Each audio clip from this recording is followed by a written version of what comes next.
Welcome back, coworkers. Yes, welcome back. Hi, David. How Hello, was how your you doing? day? Normal Thursday. Okay. Happy to be at work. Long, moderate. Yeah. Okay. Yeah. Okay. Good. So the cocktail that I have crafted today is a cucumber gin drink. Okay. So I just have cucumber slices, gin, simple syrup, and fresh lime. So let's see. I use huge ice cubes this time. Oh. Oh, you first? Okay. Yeah. There's an order. I'm just playing. Okay, that's good. Okay, I gotta drive home. I mean, it's a lot in here. Oh, maybe that. Okay. It's a lot. Yeah, it is a lot. Okay. There we go.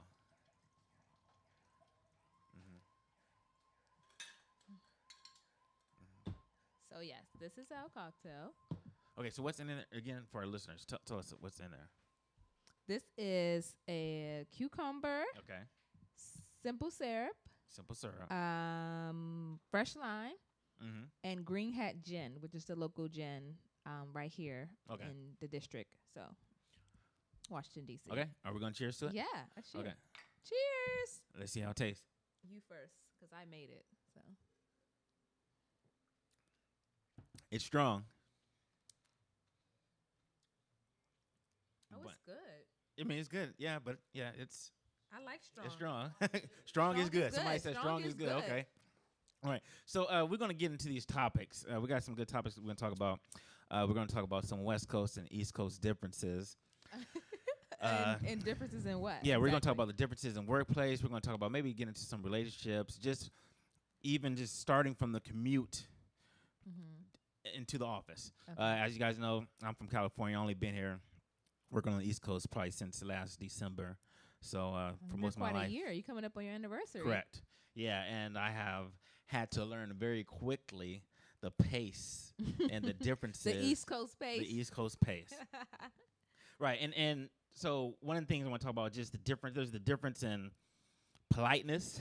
Yes, there is. There's a difference in hustle. Mm-hmm. There's definitely a difference in hostility. Oh. And like you said, a difference in the pace. East Coast. Yes. So even just like politeness. So I barely started, like I said, working in the D.C. area. And before I made my stop in D.C., I made a short stop in Baltimore. And just immediately off the bat, going into a new organization, a new company, we know that they have to train you. Yeah. And, I was just used to the way the supervisor or the trainer talks to new employees. Right. Such as if we're in the West Coast, I was in San Diego, LA area, or whatever. It's just we were talking with just a little bit more, not as blunt, Okay. a little more seasoning, a little more, just not as strong. So let me give you an example. So let's say give me an you're example. doing a training, you teach someone like an application on the computer, and they say, okay, first turn this page, and as you can see in the right corner, it says click here, and you do that. So that's Okay. what I'm used to. I'm used to nice little conversation, organized trainings. training, make sure everybody's following along. Okay. I remember being in my first East Coast training, and my boy Kevin was doing the training, but the way he was talking to the new employees, such as myself, was like, okay, you need to do this. If you don't do this, then that means you're not listening to me and you're stupid. Oh, And okay. so it's like just Well, right that's off the aggressive. Yeah, just right off the back, I'm like, this is how we talk to people. And I just saw it just across the board, just the way, we treat the employees. Yeah. And I don't know if you've ever been working like even probably in southern states or something. It could be like just different treatment. I have not worked on any other coasts now that I think Okay. about it. So then let me ask you this question. Why on the East Coast, why is the hustle difference? Why is the pace so fast? That's a good question. Maybe I don't know. Right. I don't know. I was trying to think maybe it's just people grinding, but everybody's grinding if they're going to work. Okay. I mean, it's the same with the South. When they say, "Oh, the South is slow. No one moves as fast, or they don't have any. They're not in a rush." So, I mean, because why do they say the South is slow? All right. Okay. So what I know. So let's say even just starting off in the car, it's like you're in the car. Yeah. You're in DC. Okay. As soon as the light turns green, Oh, someone's honking. somebody's honking at you. It's like you They can't have even. places to go. Maybe because of the commute. Like it takes Maybe like commute times. a second to transition from Okay, the so brake to the accelerator. I thought about it. Okay. Maybe it has something to do with the commute. Okay. I mean, because people come from. Okay, like, so you're there's saying they're anxious? surrounding cities and states, Okay. rather, Okay. where people come to DC to work. So maybe They're it has something annoyed to do with because the commute. they're being How on the road so long, Yeah. so they don't have time. But it's like, I mean, it's just Yeah. Maybe it's that's what ridiculous. it is. Then I don't know. not let alone That's DC. my answer. That's all I got. You guys don't take care of the streets. There's potholes. Oh yeah, the potholes Me. is a problem. I mean, It's a big problem. you could build kiddie pools in some of these No. potholes. I mean, it's like Water so, parks and yeah, stuff. Yeah. I mean, it's so deep. I mean, it's poor, guys. Okay. So then I had to learn because I started riding the So public every transportation. street in California is just amazing. I mean, I'm not saying it's well compared to DC and Baltimore. It's No, Yeah, there's city a streets are difference. usually have the worst rep. right. And Yeah. I guess one thing that I guess have to consider is the weather. Yes, the weather condition. That's what I was going to. I Okay. definitely was Okay. going to remind you of that because we have 4 seasons here. Okay, true. West Coast don't necessarily have Yeah, 4 seasons. we got like 1.5. Yeah, we have rain, snow, Yeah, summer, right. humidity. Like so much goes on. So do you feel like the people here are polite? More polite than New York, yes. Okay. Okay. So you answered the question. Less okay. polite than South, yes. Okay. And so it depends on what we're comparing. Okay. So I had to learn something the hard way. So public transportation. Well, So we're gonna get into that. So yes, tell me more. because it's part of the pace, it's part of the hustle, Yeah, and I'm eager to hear your experience. and it's part of politeness too. Mm-hmm. I'm a West Coast guy, and not that West Coast guys, we're not like have that Southern hospitality or anything like that, or we're just super nice. Right. But there still is like we're just a little more laid back, and there is like just an even pace or even kill to us. So I've never lived on the West Coast, Okay. but I would assume that their hustle is just as grand as DC's hustle. No, not as much as New York, but maybe DC. It is, but I think there's some rules that are in DC that do not apply, or we just don't do. What are those? Like what? Okay, this is just a simple one. Okay. Riding on the Escalade. Okay. What about the escalators? Okay, so if you're I'm a little afraid in to hear public, your answer now. if you're in public transportation, Mm-hmm. and I found this out the hard way, and this is from my brothers and sisters who come out from the from the West Coast and you're visiting on the East Coast, if you are riding on the Escalade, you must stand off to the right. If you do not stand off to the right, But David, people wanna those get are by rules in of the the left lane. road too. But that's Like, I never this is never not seen that. something hard to comprehend. Like that's the rules of the road as well. But it seemed like, I guess in California, it seems like nobody's in a rush where we have to run up the Escalade, we have to run down the Escalade. Well, it's not and that get you're off. in a rush. It's just that there may be passing people, Yeah. maybe passing pedestrians that just need to get to some place quicker than you, or whatever the case may be. But I mean, there's that's the same as the road. Like when someone wants to pass you, they pass you on the left. no right. Right? I do understand that, but like I said, Or- there's right. just not Right. that type of function going out on the West Coast. If you're at the mall or anywhere, like I said, there's not really no subways and stuff like that. But there is Okay. a Metro Link, and but I can't say that it's connected to Escalade. But just being on an Escalade in a public place, Okay. you can stand wherever you want on the Escalade. Yeah. I mean, Uh, you mean not to the left or the right? Yeah, you can stand on the left side So of the people escalator. should or- weave in and out people if they're on the left. Well, there's and the nobody right. trying to pass you on the escalator. Now, I guess maybe that's what it is. It's And- like I'm not used to being Are on the you- escalator and somebody's trying to pass me. So are you talking? So okay, let's think about the Okay. setting here. Are you in particular describing commutes, or are you talking about in a mall or someplace where it's no rush? You know Both, what I mean? but even both, because I've seen it in both. But particularly even just the commute is just the rush. We don't have consideration for anyone that's in our way Okay. in Okay, terms got of it. the East Coast. So everyone over there is not in a rush to get to work. Yeah, we're in a rush to get to work. We may run some red lights, but we're not in a rush where we gonna come up on somebody on the escalator and say, "Hey, move out the way." Oh. I'm trying to get through. Oh yeah. No, it's not that big of a rush. Oh yeah. That happens here quite often. Yeah, so there's. Or they'll give you the death stare if you're on the wrong Right, side. They'll be yeah. like, Yeah, and yes, I think earlier this week I saw two things. I saw like a guy and a kid on the escalator, and the kid was off to the left, and the guy had to pull his daughter off to the right. to or the in right, front of him, yeah, rather. to get out of the way. Mhm. But then another thing, I saw a person and their dog, and the dog was on the left, but nobody told the dog to move, To move. and it wasn't like a service dog. Nothing like I was it going was to just say, was it probably a service dog? 'Cause yeah. typically, they will not say nothing to a person who has a service dog or Right. is blind or disabled Right. because, and usually they take the escalators. Right. I mean, the elevator. Elevators. Elevator. Right. Okay. No, yeah. So this dog was on the escalator, and of course, people they treat dogs sometimes better than humans, so they didn't tell the dog or the They dog did. owner to move.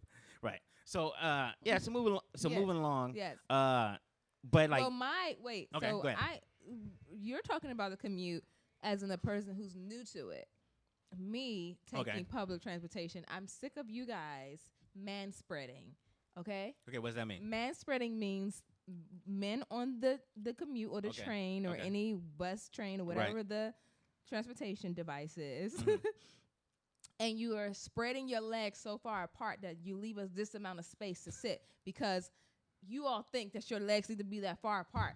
The legs do That need to be that far drives apart. me crazy. We have instruments in the middle of our of our legs, and we have instruments in the middle of the legs.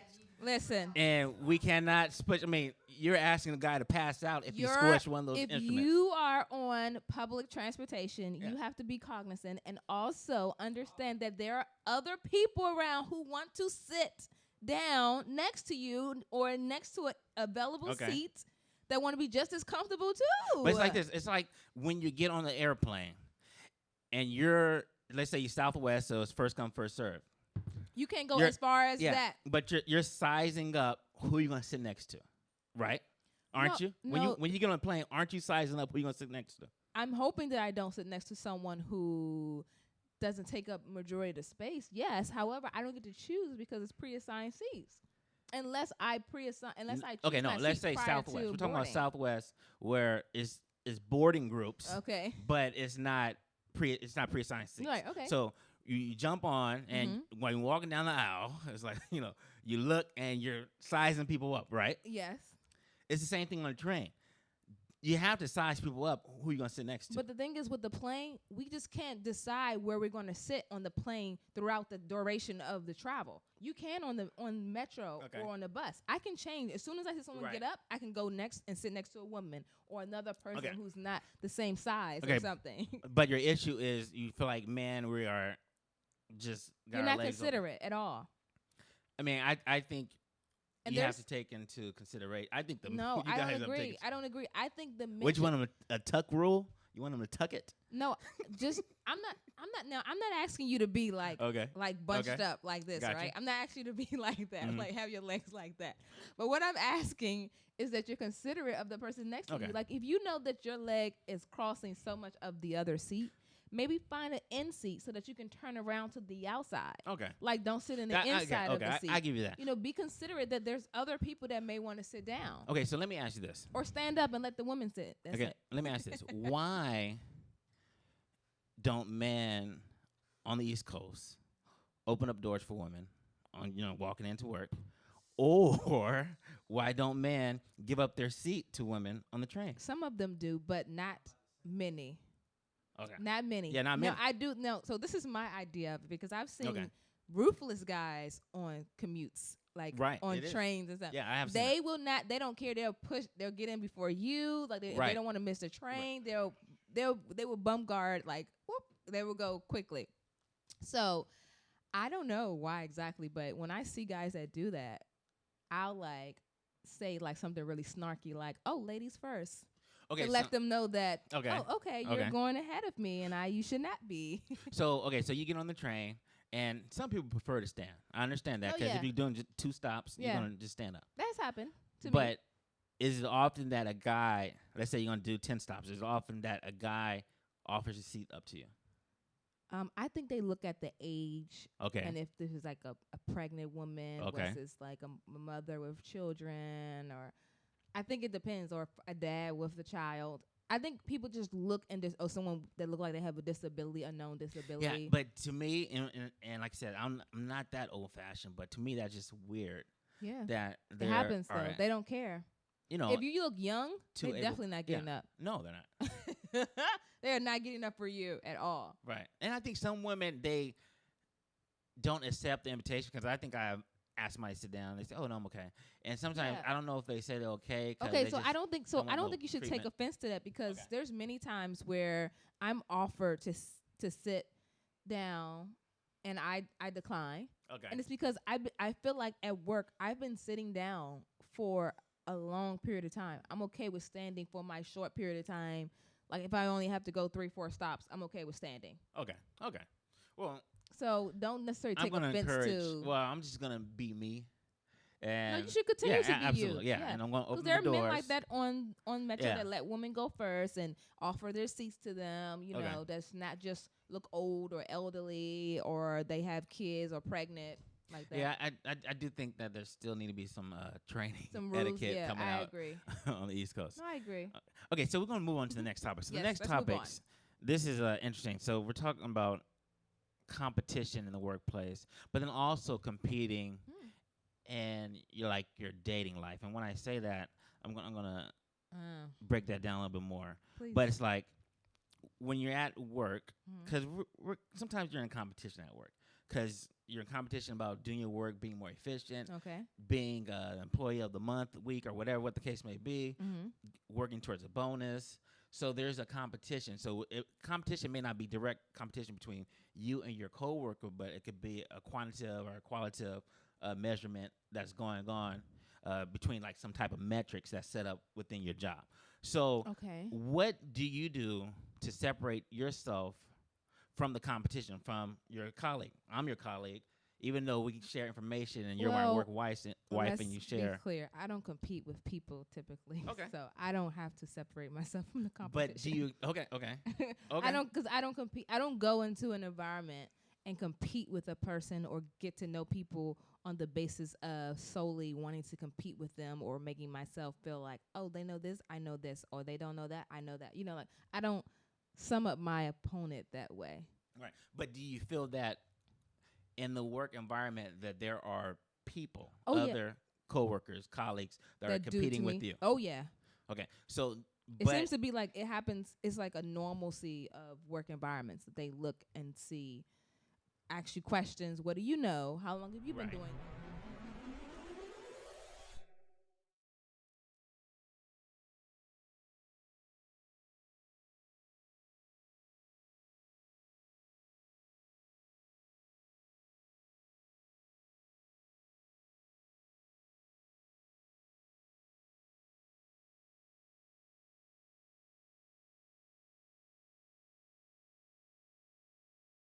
To get to know what you know, to see how then much or what job you may have, or how much you may be liked or disliked, or who would like your knowledge, or anything that's closely related to anyone else in the office. Okay. Have you ever been competing for a job and you're in the lobby? You already started wrong. No, I'm not competing for no job. No. Okay. Let me set it up, because you may say yes. You go for an interview for a job, and there's other people interviewing for the job. So therefore, you are competing for a job. Oh, and that have I seen? So is there anything that you have done to kind of set yourself apart from maybe what you saw in the person that went in the interview before you? No. Okay. Even if it was like I've been in a group meeting. I mean, a group interview. Group interviews. Where they brought all the same people who were applying for the same job. Right. Okay. And we were sitting on one side of the table, and they were interviewing us. Whatever the organization was interviewing us on the other side of the table, and I was just myself. Okay. Because I already came prepared to ask them the questions that I wanted to ask them. I think I stood out just by being myself because that's just who I think I'm going to stand out. Okay. So then at work, than any candidate. is there? Okay, that's good confidence. So is Thank you. okay. I'm not saying that condescending either. I'm okay. saying, so at work, in your work environment, do you just say you're just going to be you, or is there certain things? Let's say the supervisor says, "Hey, I need this breakdown of this contract in an outline from all you guys."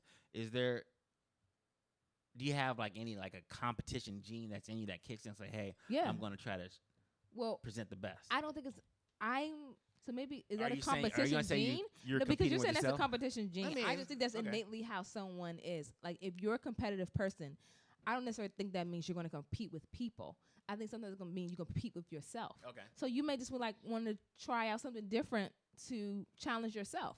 And that's the type of person I am. If someone asks me for something like that, and I may ask a few more questions following, like, oh, what is this for in particular exactly, or what's the, ask a few questions to see how far I should go and not take it too far, maybe like.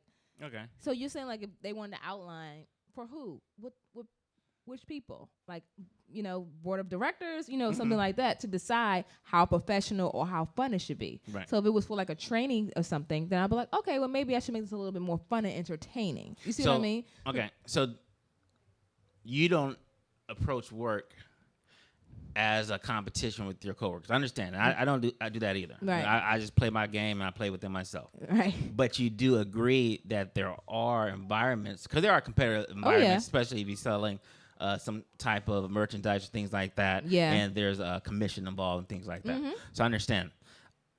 But for you really don't approach work in the sense that, hey, I'm competing with my coworkers. No. Okay. I don't feel like I have to. Okay. Meaning because like I feel like I'm always going to allow myself to be abreast of current things. Okay.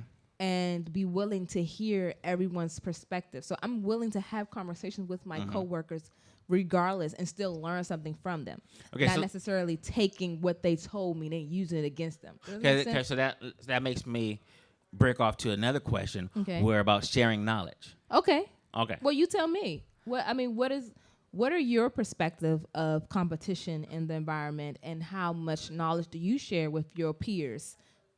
Yeah, well, the way I approach it, I think that we're a team. I approach it, hey, if the company's doing good, we're doing good. Of course, credit sometimes is given to the wrong people, and some people are just chase credit. Yeah, I understand that. Yeah, but I believe if you treat others good, it's going to come back to you. Whether you're sowing the seed and they do wrong by the information or do wrong by you, I believe you just be you. Yeah. So let me give you an example. So like.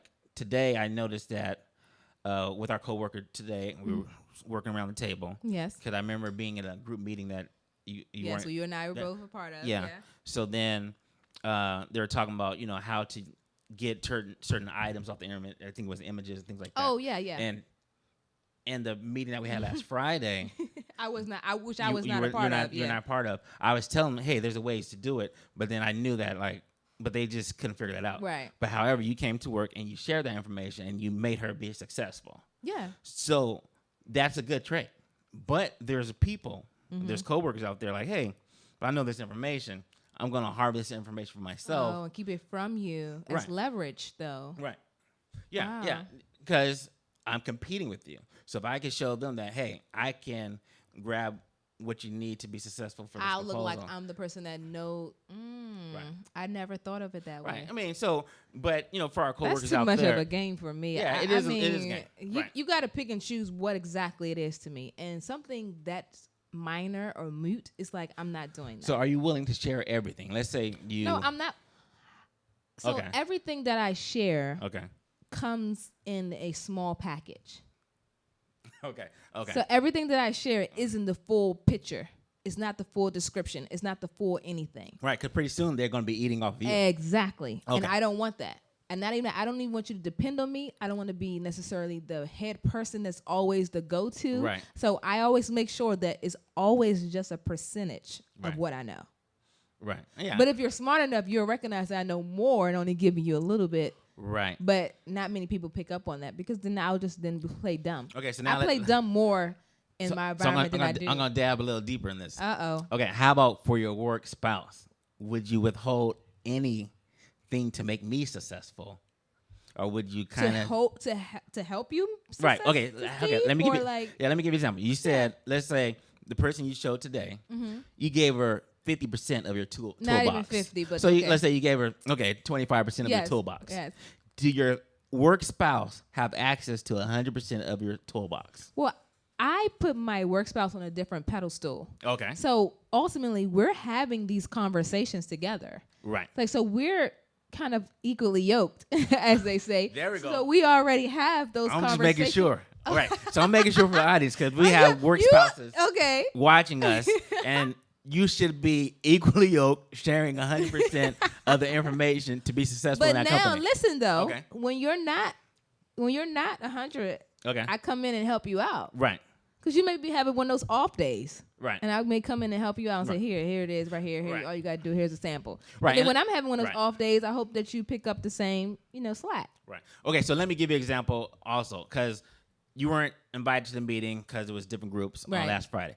But I do owe you the notes. You do, and that's what. But you never gave me the notes, right? I will. Okay, so you're not doing your part. I remember now. So we're not equally yoked. No, I'm gonna divorce you soon if I'm your new work spouse. I'm packaging it up real good. Okay. For you. But that's as work spouses. That's kind of part of the description. Yeah. Where you don't withhold information that's gonna make your partner fail.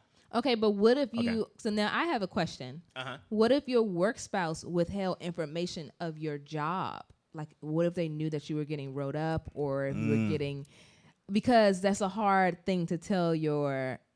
That's like that's a devastating thing to say. Oh, they're going to fire you soon. They're going to let you go. You have to tell it because part of being the work spouse, a lot of it is based on trust. Yeah. Mm-hmm. So if I knew that your head was going to be served on a platter, you're going to tell them? I have to let you know. That's good to know. So I actually have had situations where I've been in work environments where I thought not necessarily my spouse, but like work sister or work friend, and they didn't tell me this. And I immediately cut them off. I would, yeah. Immediately. I was like, I'm done with you. Yeah. I mean, we're in a covenant. And they even try to reach out to me, and I was just like, I'm done with you. Right. Like, I am done with you. It's part of the work spouse vows. It's like the unwritten rule. Yeah. Like I hate unwritten rules, but it's like unwritten rule. Like, why would you think you should contact me? What do we have to discuss now? You show me that you're not trustworthy. Why would I have you around for anything else? Yeah. Okay. My job is important, to my lifestyle. So why would I have you around for anything else? Yeah, at the end of the day, sharing is caring. Yeah, but especially if you have a bond with a person. Now, I don't expect an average Joe Blow to talk to someone that they don't have any connection with in the office. Right, no. So. No, I don't care. I can't. You don't care about that person, yeah. You don't care to share that information. No. No. It's just news at that point. Right. Office drama news. Okay. Yeah.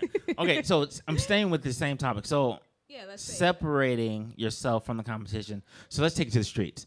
So let's take it to the streets. Dating environment.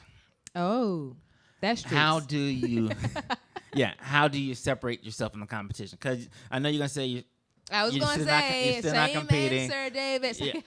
You're not competing. So let's say D'Angela, she likes to go to. No, let's take D'Angela off the chopping block. Let's put David on the chopping block here. How did you do that back in your heydays? Okay, my heyday before I retired. Before you retired the game and got husband up. Right. Okay, so I got this story. I got this scenario. So then I wrote in my book. I actually brought my book here. It's called 6 Women, 6 Flavors. It's on Amazon. Yes. It's called From Your Head to Your Bed. Oh. It's available on Amazon, like I said. So, and I talk about this in my chapter called The Deal That I Couldn't Close. However, I was able to close partial of the deal. So when I say partial of the deal, when you meet someone, the objective is, to get their contact information and be able to continue on the conversation. Okay. So sometimes you're in a public environment and it is a competition. Let's say if you're at a lounge, and there's nice looking women and guys and things like that. You're mingling, and you are competing because like, how can I make an impression on the person that I find the most interest in? Mm-hmm. So in the book, I talk about this situation where I was in San Diego, and I remember we were at this lounge in North Park, and I was out with my friends, and we were celebrating like a promotion, something like that. Okay. And 2 girls walk into this lounge. Oh. And to the point where I know, like, it's almost like the DJ just stopped the music. It was like one of those moments. Like, these 2 girls came, and she was just like, it was like a halo. Yeah, like everyone else in the room was silent, and it just saw her only. Right, and I think blocked them out.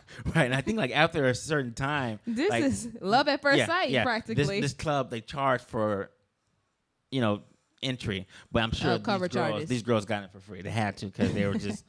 They're just like top notch, off the top shelf. Okay. So the girls come in, and the girl that I had interest in, so she's making her way around. Sometimes you do like a lap.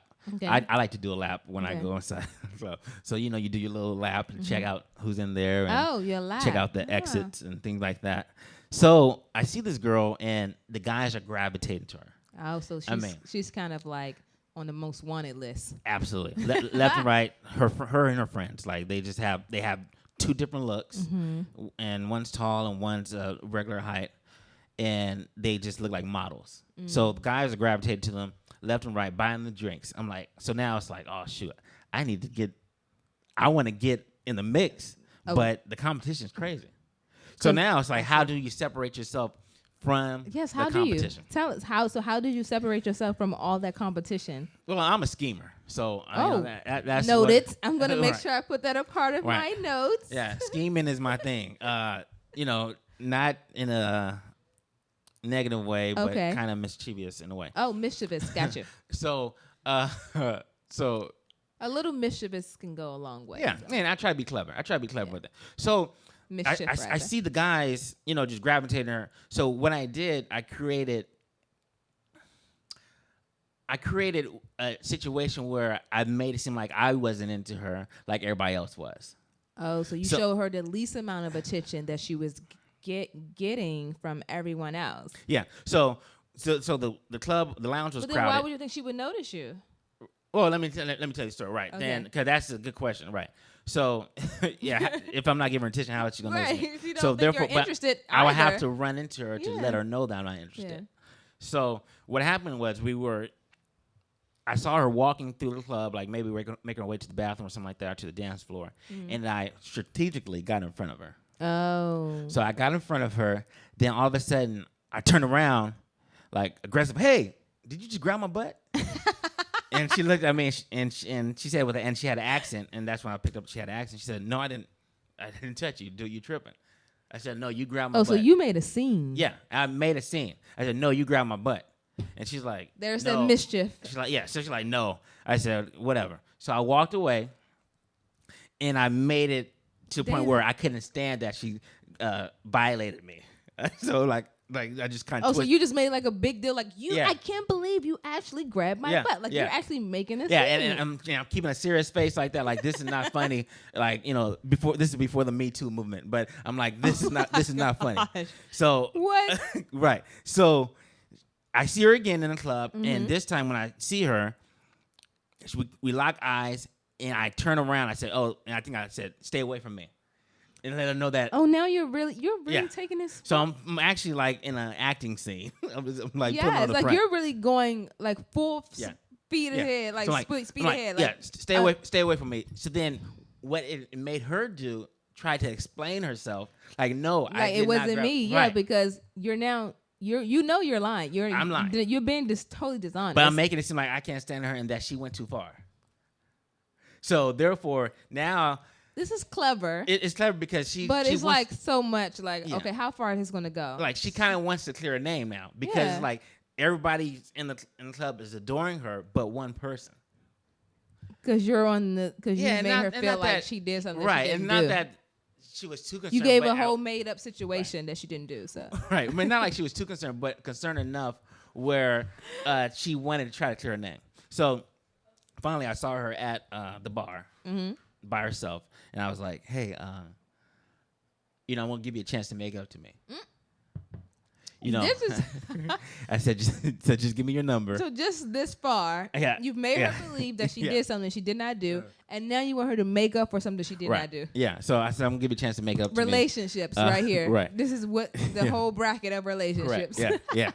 I'm gonna give you a chance to make it up to me. Give me your number. We're gonna go out. You're gonna pay for it. And you made her right. I just you're put her. telling her now that she has to take you out to make up for it. So now you're giving her your boundaries and how to apologize to you. Yes. Right.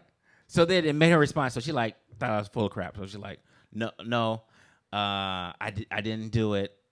And not like I was harassing her, but she's like, no, I didn't do it. Okay. So then I said, well, anyways, I want your number anyways. Okay.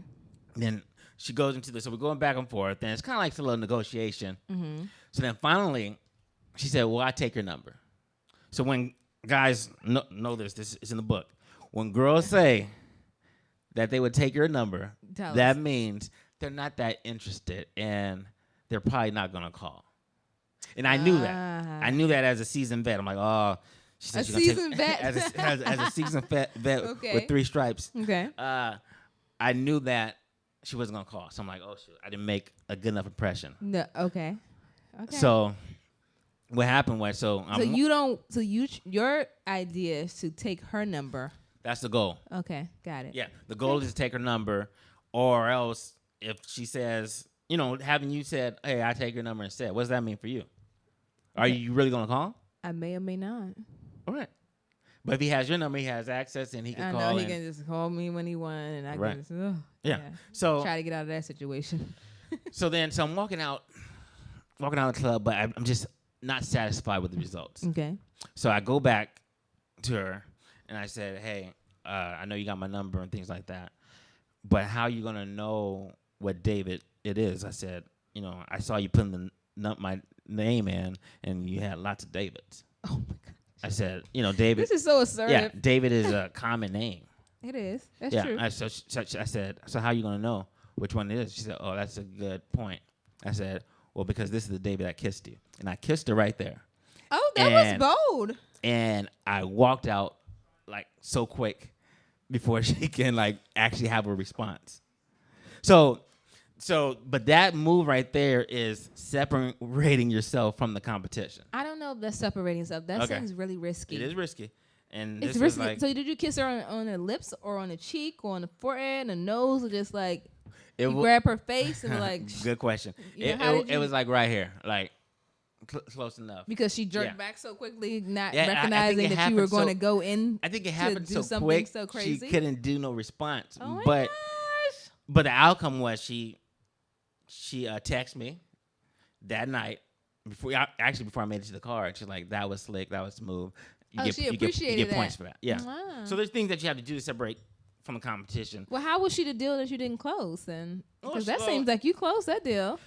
I closed the deal because you got the number, getting to go out on dates. Yeah, but there's her to communicate with you. Right? There's some other things that I just didn't explore the full relationship like I wanted to.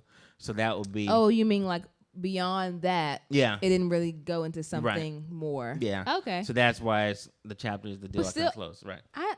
I wouldn't necessarily think that's a deal you didn't close because I feel like this person walked into this lounge with all these people around them, and you were the only person that was able to actually spend quality time outside of, correct, hovering over them. That's true. Or doting on them like everyone else. Yeah, no, it's a semi-success story. Yeah, semi. Yeah.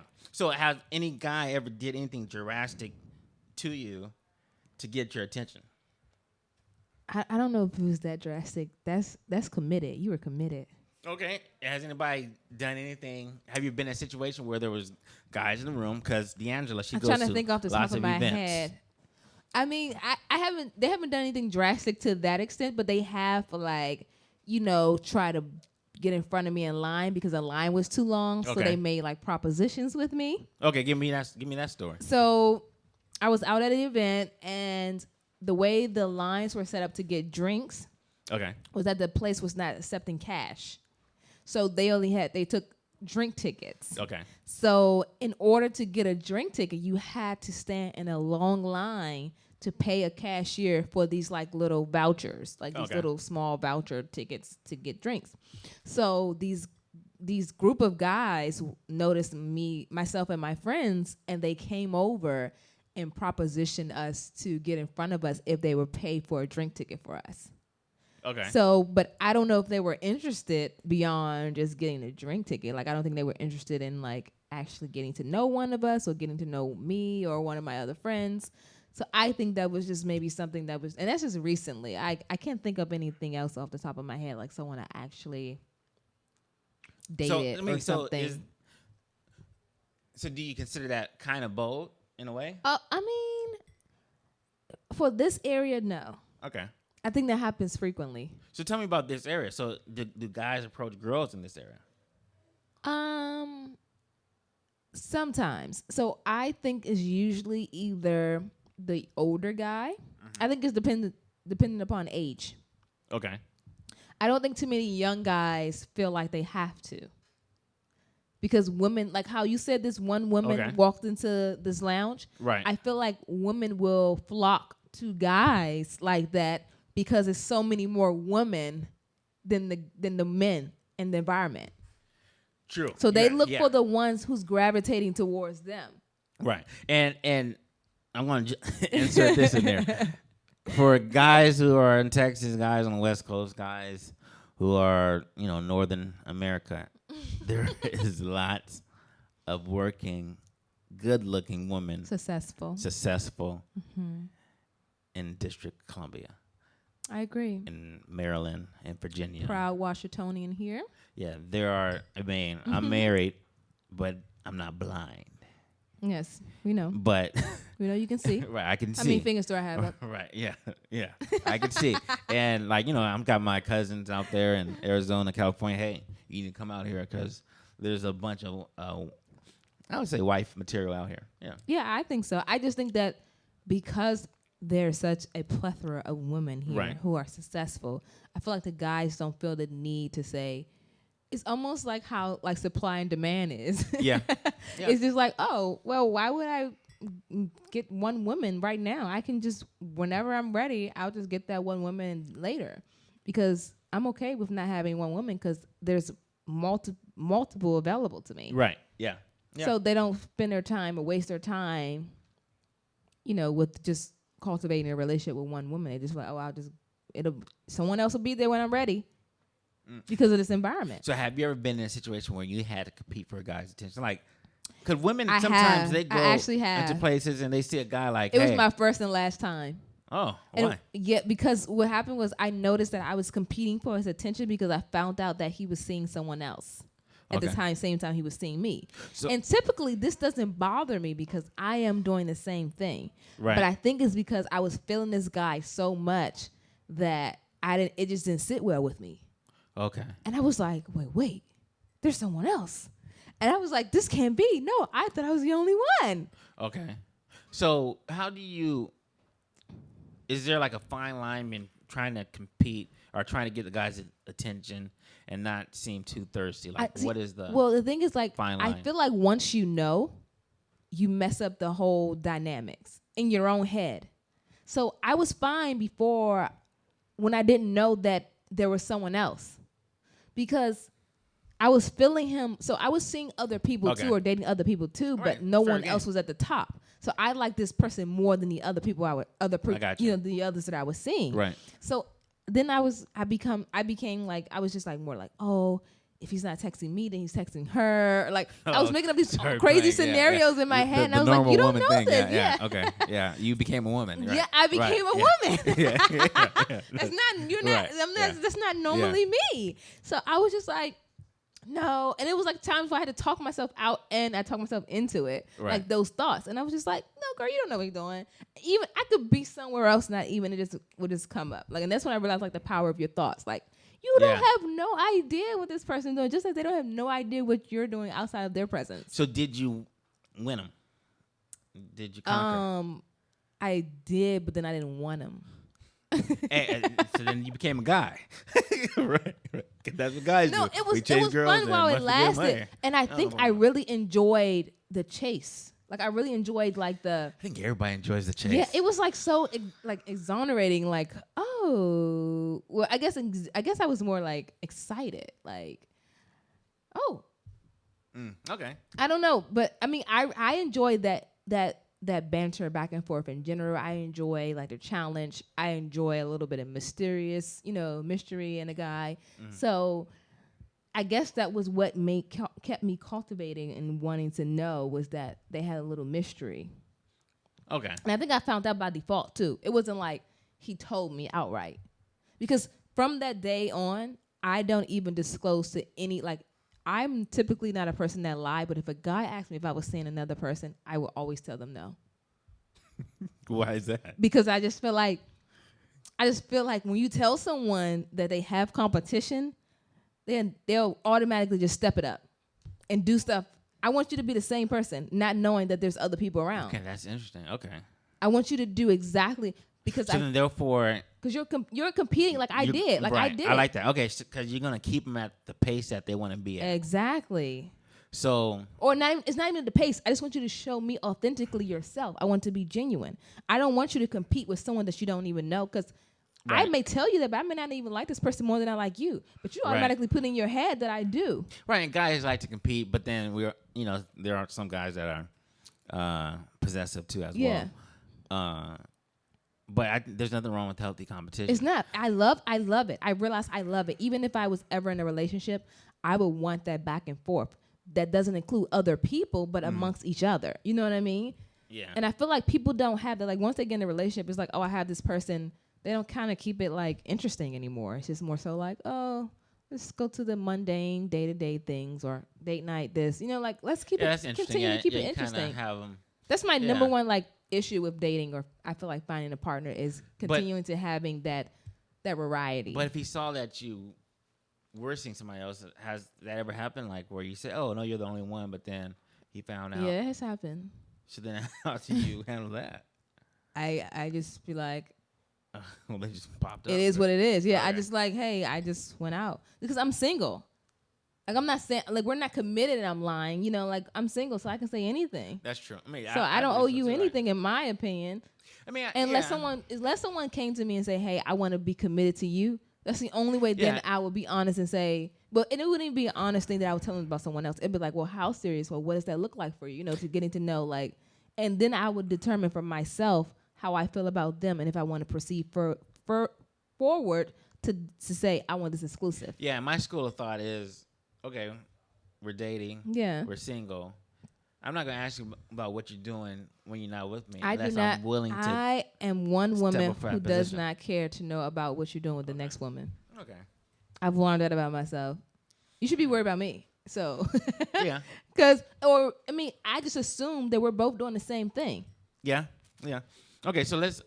There's one more topic I want to get to before our time runs out. Yeah. I want to talk about some awkwardness because there's awkwardness, when you date, when you meet people, but then there's awkwardness in the workplace, and I think we have seen this. So, are you talking about first day workplace awkwardness or potluck awkwardness or holiday party awkwardness? There's so many awkwardness that can happen in an office environment. So I'm going to talk about particularly awkward bosses. I had my set of awkward bosses, and like one thing that I have noticed about awkward bosses that I don't know if I think they do it on purpose, where there's a technique that they use where they come around and they're going from cubicle or office to office, whatever, and they just come and stand by your computer like a awkward, like, hey, how's everything going? And you say, oh, everything's fine, but then they stand there. How do you handle that further when they do that? What do you do? Great question. Because we observe this a lot, and this is going to help you guys, America. Oh, America. Right. America. Yeah. David has the answer. This is going to help him.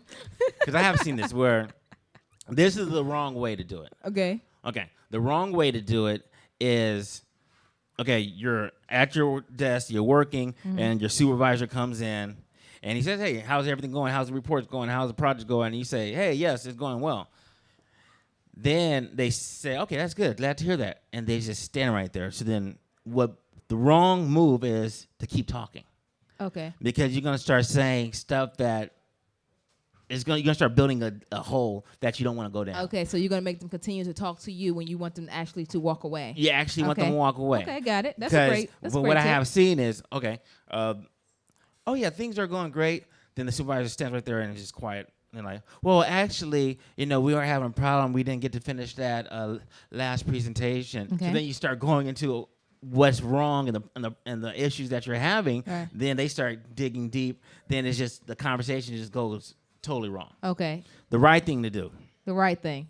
Because there's a strategy in supervisors when they come and they just stop and wait. I agree. I totally agree with you. Yeah, but the right thing to do, supervisor comes, hey, how's everything going? How's the report going? You say, oh, it's going fine. It's almost done. They say, oh, okay, that's good to hear. And they say, they look at you, they're quiet, and you just look back. Yep. And you just play the silent game and wait. Go ahead.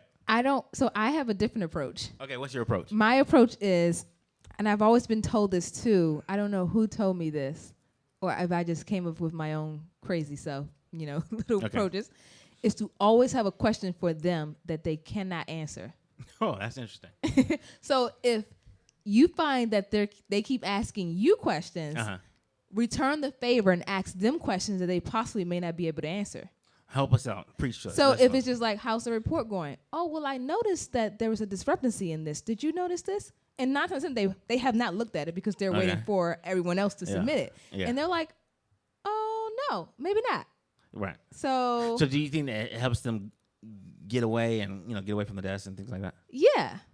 Okay. So then these are good things that you can help, Yeah. Yeah. But it throws them off course to keep having the conversation with you. So how about awkwardness on a date?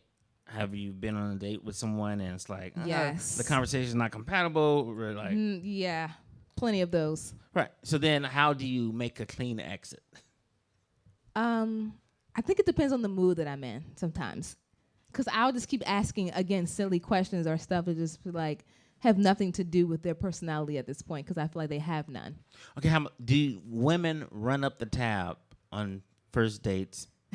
Or do they consider like knowing, hey, this is going to be the only date? Because women know if we're going to do it's going to be date number 2. Do they run up the tab? Or you consider it like, hey, we're only going to see once. You're not going to get a hug. You're probably going to get a handshake. It depends on you as a person. It depends on how we have this date already. Like, if you are being a butthead to me, I'm running up the tab. Well, okay, that's fair. No, that's fair. So, but let's say the guy's nice, but he's just not the right one for you. Are you considerate and like, hey, I know in my head that I'm not going to see you again? It depends on how hungry I am. Okay, I give you that. I'm just kidding. Okay, I give you that. So the takeaways from the show. This is what I want to hear back from our we listeners. have some questions. We have some questions. We want to know. I want to talk about your East Coast experience in terms of the politeness and the hustle and the hospitality and your daily commute. Okay.